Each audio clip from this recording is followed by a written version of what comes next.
Welcome back, family. It's Jay Glass, the movement. And of course, we have a very special guest today for the Platinum Guest Series with the Family Bloodline. None other than my brother, John Parsons Rounds of Applause.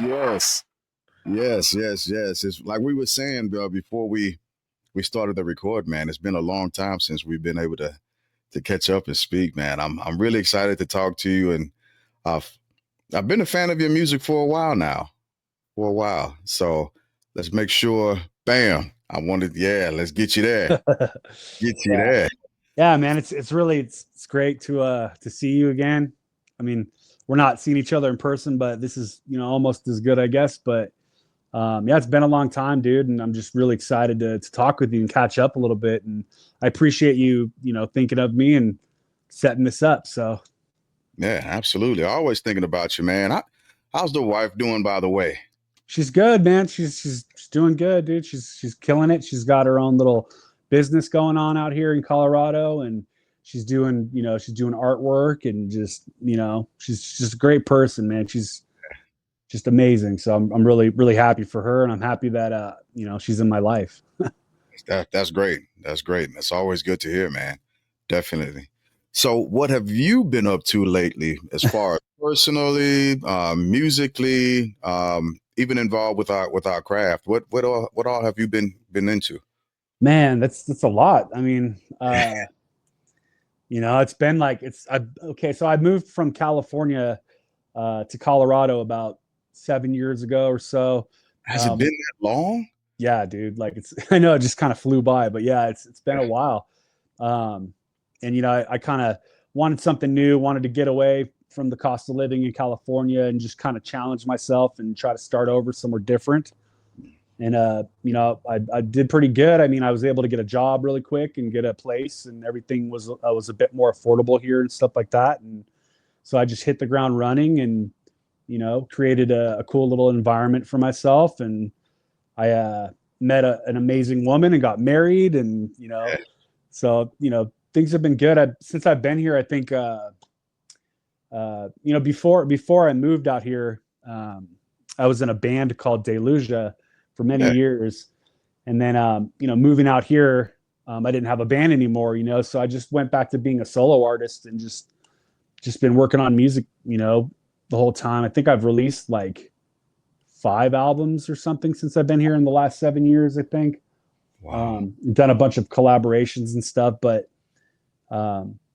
things are good as far as like spirituality goes. I'm always studying different things, always, you know, researching all kinds of different stuff. But like honestly, like I've kind of, I don't know, for a while there, I was involved in like everything, right? I was so busy all the time. Like, I mean, I was doing like Freemasonry, Rosicrucianism, Martinism, Templarism, like all that stuff. And like I just kind of got burned out a little bit, like with just the orders and everything like that. And you know, I so I think a lot of right now, what I'm more focused on is just kind of going back to basics. You know what I mean?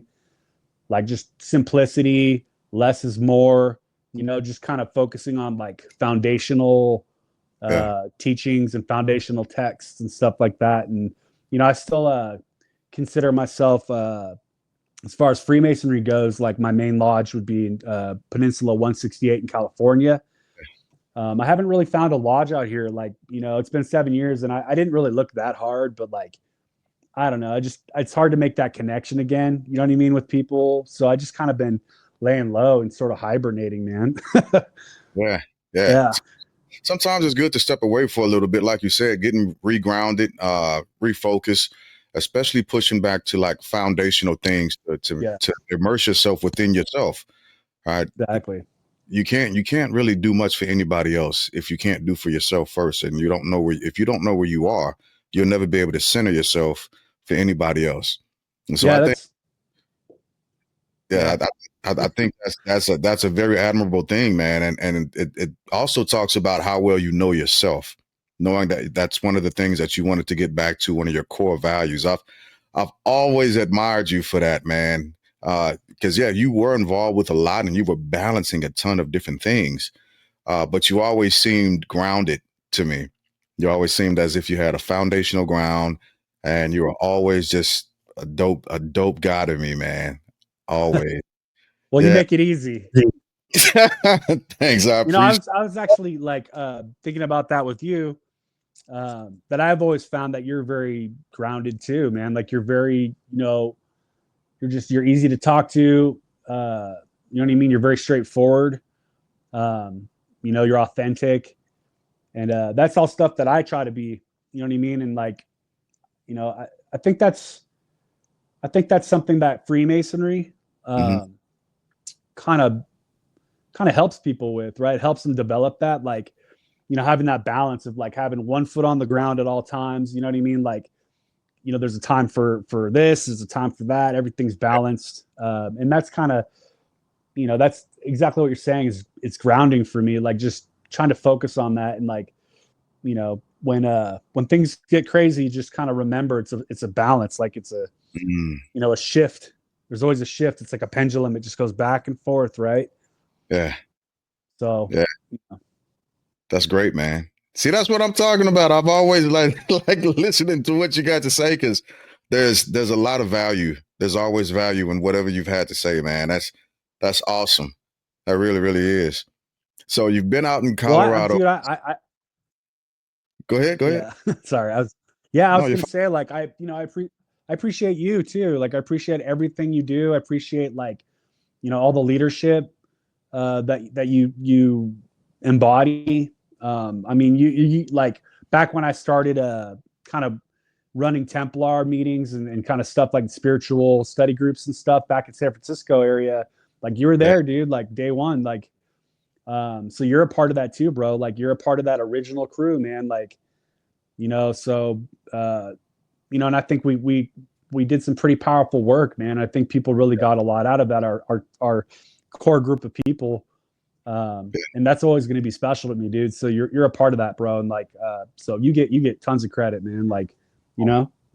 My man, I appreciate that. Thank you, bro. I really, really appreciate that. Truly, truly. So 5 albums since you've been in Colorado. Now, before I jump to that, the band that you were with, right? Have you tried to do anything with them, or was it just a movement, a separation, or is because of the distance you haven't been able to get back into a collaboration type of movement with them? Well, I mean, I started that band in like 2003 or four, and you know, we were together. We put out like I think 3 or 4 albums, and then uh, I think around the after the second album, our original drummer had moved away, so we were trying out different drummers. We had one drummer on another album, but that original kind of uh, I don't know connection was never Mm, there again. You know what I mean? So, and we ended up just, you know, mostly me and my bass player kind of just writing and recording and stuff. So by that time, by like, you know, 7 years ago or whatever, we weren't really playing live and stuff like that anyway. So it didn't really make the transition that difficult. But when I came here, it just I wanted something different, you know. And I've always been like the main songwriter and kind of brought complete sort of a complete song to the mix anyway. So I'd bring something already pretty much done, and then everybody would sort of, you know, tailor what they wanted to it or kind of bring their own vibe to it. Like, so it wasn't any different for me to just transition into just being a solo artist and just, you know, that's what I've been doing basically my whole life anyway. yeah. And it was this way. It's also enabled me to be very productive. Mm, I'm very impatient when it comes to music and stuff like that. So it's just, you know, it's enabled me to be pretty productive. But we did do a reunion single with Delusia a few years ago remotely. So I was able to get my original drummer, Mike Quinn, and my original bass player, Mike Morris, and just kind of work together. Like Mike Quinn was like, I think he was like in Taiwan or something. holy cow. Yeah, and then my bass player is in California, and I'm in Denver, and so it was kind of cool. I wrote something that I felt like had that sort of energy that the band, you know, fit the band, and then kind of brought it to them, and then we just kind of worked on it, and it came out pretty cool. It was pretty fun. It's kind of weird though, like doing it remotely. It's not quite the same, right? But it was cool, and I'm glad we got to do that. It kind of brought some closure to things too. So what were you all using to record the music? Were you what platform were you using? Are you using Studio One stuff? Are you using Logic? What are you using for all of that? Right now I'm using Pro Tools, and I'm running Slate Digital on Pro Tools. So pretty much everything is Slate Digital. So like, all my plugins and all that stuff is Slate. So and it's actually a really really cool program. If any of your listeners are into recording, Slate Hmm. Digital is it's pretty awesome, man. It's like a subscription based thing where it's like I think it's like $15 a month, and as long as you have like Pro Tools, you can access like tons of plugins and they have drum programs and samples and all that stuff. So um, and also it was weird because before I moved out here, I was kind of anti Pro Tools and stuff. I had delved into Pro Tools when I was younger, Hmm. and then going to recording albums in the studio. Like I think we recorded 3 albums at Hyde Street Studios in San Francisco, which is like a very prestigious, like famous studio, and everything was Pro Tools and stuff like that. And I tried to get into it, but it just was like it was not user friendly at all at the time. So it kind of killed it for me. And then I just went back to just doing like 4-track, 8-track analog or digital recording, and then just inputting that into my computer and kind of tweaking it that way. But coming out here, somebody encouraged me to take a look again at Pro Tools because it had been like 10 or 15 years since I really messed with it. And dude, it's super user friendly now. Like everything is super user friendly. So I'm loving it, man. It's like really easy for me to focus on being creative rather than like you know dealing with my computer, right? Because that's what killed it for me before. Was like I'd go to record something, and then I'd be like, well, why isn't my guitar like coming through the speakers? Like, what the hell? And then I'd spend Yeah, hours on that, and it's just stupid and unproductive. So, but now it's very user friendly. that's good. That's good. I'm trying to pick up learning how to use Studio One. I went to Nam last week or the week before, whenever that was, and Personas had a great booth out there, and they had DJ Jazzy Jeff actually who was talking about how he used Studio One, and then he's using the most recent version, of course. But for as it happens right now, as it stands right now, Studio One is beginning to become my go to. I've used Logic, and I'm not sold on it so much.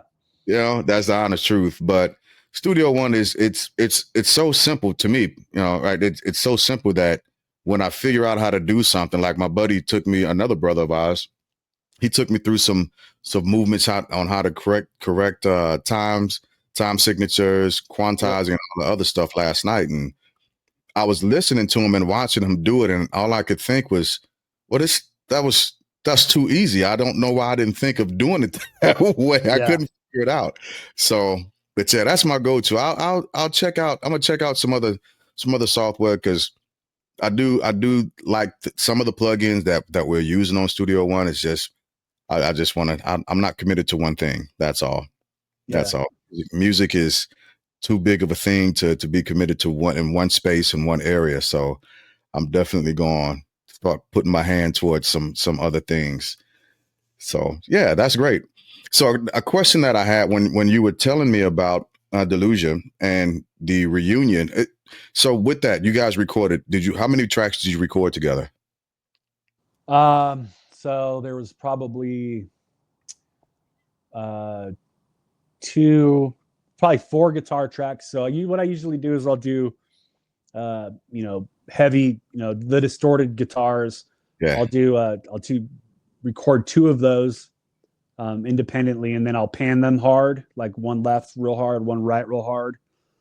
And then typically what I'll do is if there's any kind of ambience or any kind of an ambient guitar, I'll double those as well. So that's 4. And then Mike laid down his bass line in California, And then for the drums, the other Mike, two mics. I always end up in bands with mics, man. It's weird. Um, then Mike, I guess Mike used like an electronic drum set, but it's like one where you can pick whatever samples you want. So it just takes the MIDI from what you played and you can adjust the sound of it. So it's him playing, but it's MIDI, which I thought was really cool, man, that he was able to do that, because it there's a feel to his drumming. Every aspect of that band, like all three of us, like bring something, something special to that whole. Mm-hmm. So I'm really glad that worked out. So I guess that's 4, 5, 6 tracks, and then I probably did like I don't know, a lead vocal track, and then probably doubled that, so like 3 lead vocal tracks. I don't know, probably like 10, 11, 12 tracks. Wow. And where can people find that? Find the music, the albums, so on and so forth. Because I think, honestly, just listening at a progressive stance to your music, you can see the progression of your writing and the progression of your playing as you move through your music. And I think it's artful. I think it's wonderful just watching and listening. And plus, I'm able to watch you from afar, and we have a relationship, right? So I can see the evolution in your music, your lyrics, and listen to it as it's evolving with you as well. So where can people find your music? You could just search Immerser. That's Immerser. And Apple Music, iTunes, Spotify. You could type it into YouTube.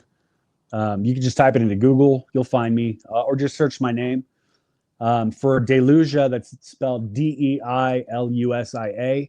But if you go to like Spotify and search Immerser, Mm-hmm. I have different playlists. So if you scroll down, there'll be like a John Logan Parsons, the third playlist, which has I think it has like everything I've ever done, or at least released. So there's hundreds of songs. You can probably find everything there. But I just released an album a couple months ago, and then I just released yesterday like a kind of a best of collection for Immerser. So that's volume 1. There's going to be a volume 2. Nice. Usually I think people like will release like a compilation or a best of or greatest hits or whatever, like when they're done. But like I said, I'm impatient, bro. Like I'm like, I like all these songs and I want to make a best of. So I kind of put a best of volume 1, volume 2 is coming. And then after that, I'm just going to, write some more stuff and just keep going, Oh man, I love it. How did you come up with the name Immerser? Where'd that come from? It's kind of double meaning for me, because, well, triple meaning actually. So, immerser is like someone who immerses themselves in things, right? To immerse yourself is like to delve into stuff, right? And so that's kind of how I am as a person. Like no matter what I do, like as long as I'm passionate about it, like I just absorb it, like I just become it. You know what I mean? So it's like whether it's music or art or spirituality or whatever my focus is that at that time I'm really immerse myself. So that's a part of it. And then I love water.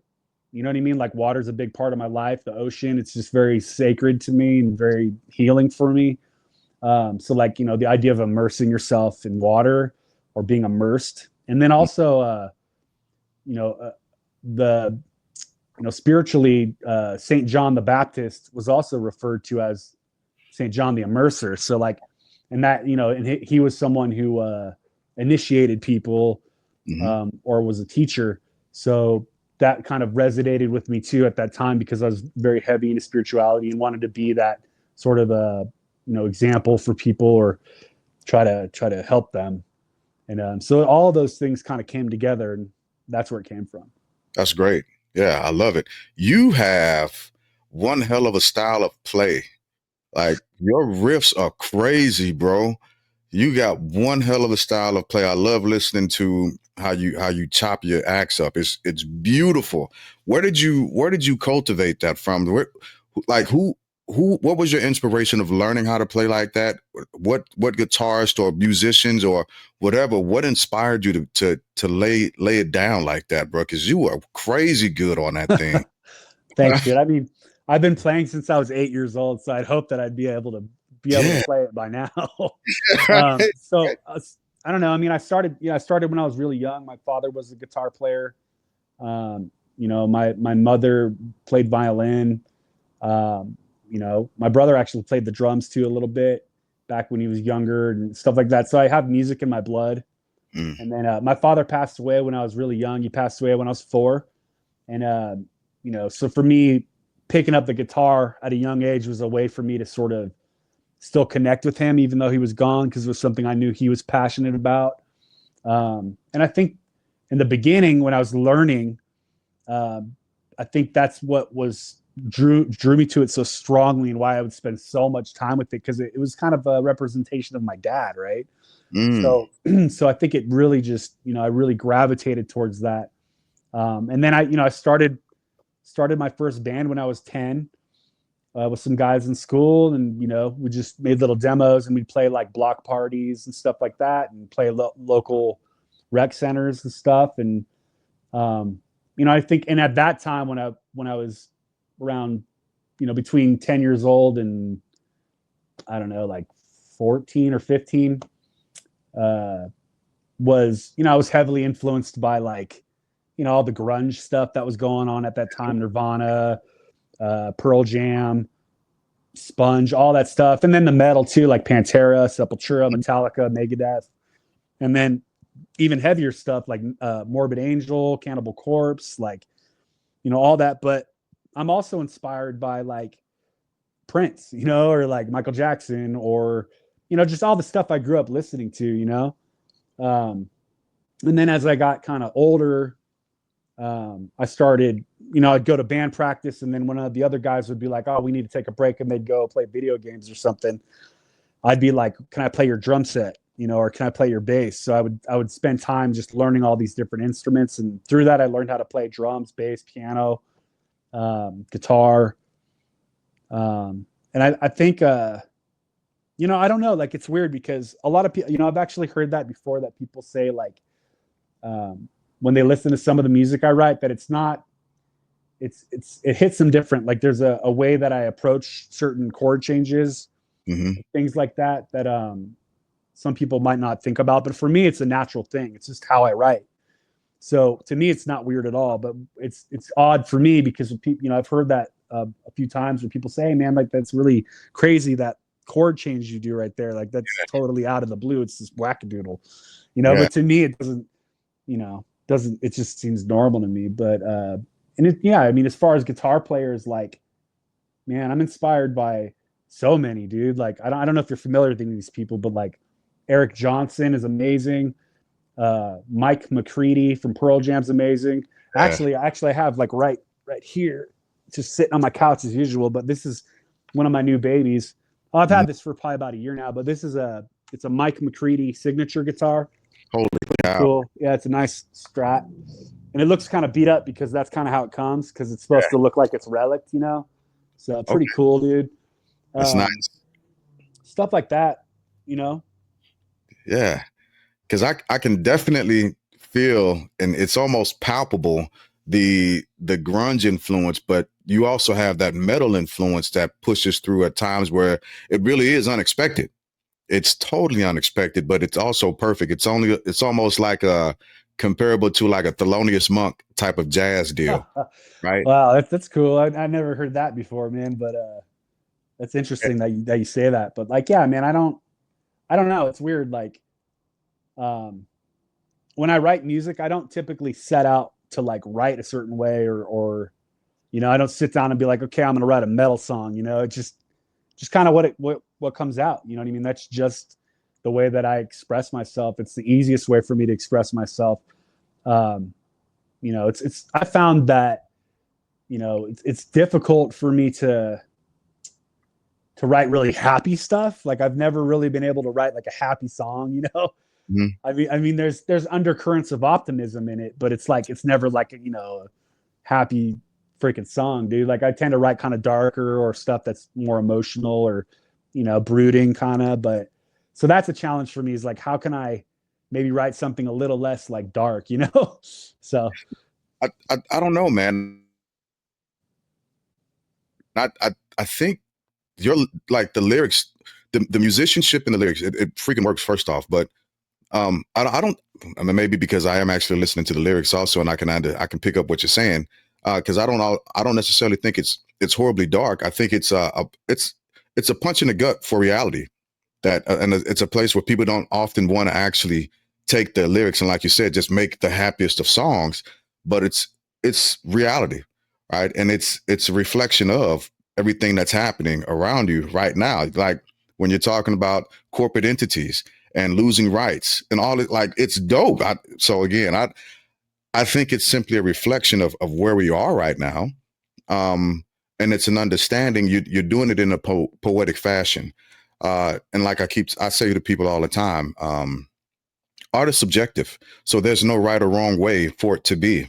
As long as the person that is performing the art, it's right to them. That's the thing that matters.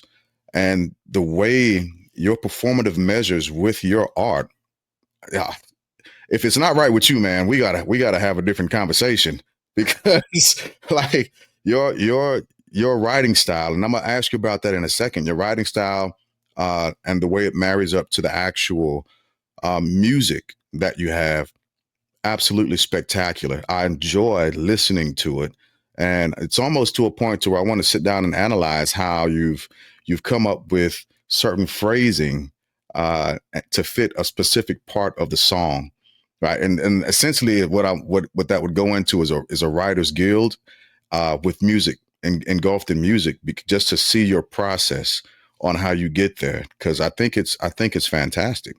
So with that being said, your writing style, right? Where how have you developed your writing style throughout the years, and how have you seen it progress, Are change, you?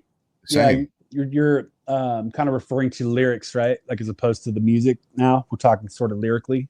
Yeah. Okay. Um, lyrics for me have always been the hardest. You know what I mean? That's always the hardest part for me, and I typically that'll be the last piece of the puzzle.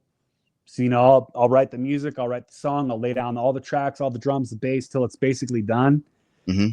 and then I'll just listen to that over and over and over again, and then over time, for me, my subconscious just kind of starts spouting like different melodies or different ideas or phrasing, words and stuff like that.